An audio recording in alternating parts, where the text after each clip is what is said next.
ಪ್ರಜಾಪ್ರಭುತ್ವ ವ್ಯವಸ್ಥೆಯಲ್ಲಿ ಚುನಾವಣೆ ಪ್ರಮುಖ ಅಂಶ. ಅರ್ಹ ಮತದಾರರು ತಮ್ಮ ಒಳಿತಿಗಾಗಿ ಸಮಾಜ, ದೇಶದ ಪ್ರಗತಿಗೆ ಸೂಕ್ತವಾದ ವ್ಯಕ್ತಿಯನ್ನ ಆಯ್ಕೆ ಮಾಡುವ ಪ್ರಕ್ರಿಯೆ. ನಮ್ಮನ್ನ ಆಳುವ ಸರ್ಕಾರವನ್ನ ನಾವೇ ರಚಿಸುವ ಮಹತ್ತರ ಕಾರ್ಯ. ಹೀಗಾಗಿ ಮತದಾನ ಹಕ್ಕು ಹೌದು, ಪವಿತ್ರವಾದ ಕರ್ತವ್ಯವೂ ಹೌದು.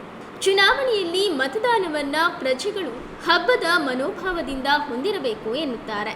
ಮತದಾರ ತಪ್ಪದೆ ಮತದಾನದ ದಿನ ಮತ ಚಲಾಯಿಸಬೇಕು. ಈ ಬಗ್ಗೆ ಮತದಾರರು ತಮ್ಮ ಮನದಾಳದಿಂದ ಏನು ಹೇಳುತ್ತಾರೆ?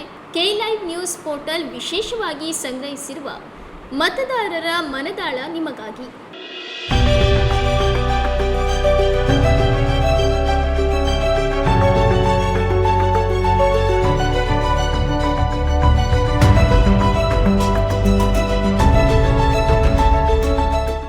ಎಲ್ಲರೂ ತಪ್ಪದೆ ವೋಟ್ ಮಾಡಿ. ಇದೇ ಬರುವ ಮೇ 7ನೇ ತಾರೀಕು ಶಿವಮೊಗ್ಗ ಜಿಲ್ಲೆಯಲ್ಲಿ ನಡೆಯುತ್ತಿರುವ ಚುನಾವಣೆಯಲ್ಲಿ ಎಲ್ಲರೂ ತಪ್ಪದೆ ವೋಟ್ ಮಾಡಿ. ನಾನು ಕೂಡ ವೋಟ್ ಮಾಡ್ತಾ ಇದ್ದೇನೆ, ನೀವು ಕೂಡ ವೋಟ್ ಮಾಡಿ. ಬರುವ ಮೇ 7ರಂದು ಮತದಾನ ಕಾರ್ಯಕ್ರಮ ಇದೆ.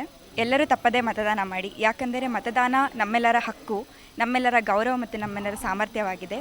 ಯುವಜನತೆ ಅತಿಯಾಗಿ ಮತದಾನ ಮಾಡಬೇಕು, ಏಕೆಂದರೆ ನಮಗೆ ಒಳ್ಳೆಯ ನಾಯಕನನ್ನು ಆರಿಸುವ ಸಾಮರ್ಥ್ಯವನ್ನು ಹೊಂದಿದ್ದೇವೆ. ನಾವು ಮತದಾನ ಮಾಡಿದ್ರೆ ಒಳ್ಳೆಯ ವ್ಯಕ್ತಿಯನ್ನು ಆರಿಸ್ಬೋದು.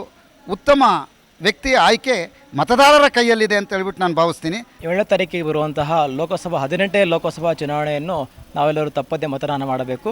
ಮುಂಬರುವ ಎಲೆಕ್ಷನಲ್ಲಿ ನಾನು ಕೂಡ ವೋಟ್ ಮಾಡ್ತಿದ್ದೀನಿ.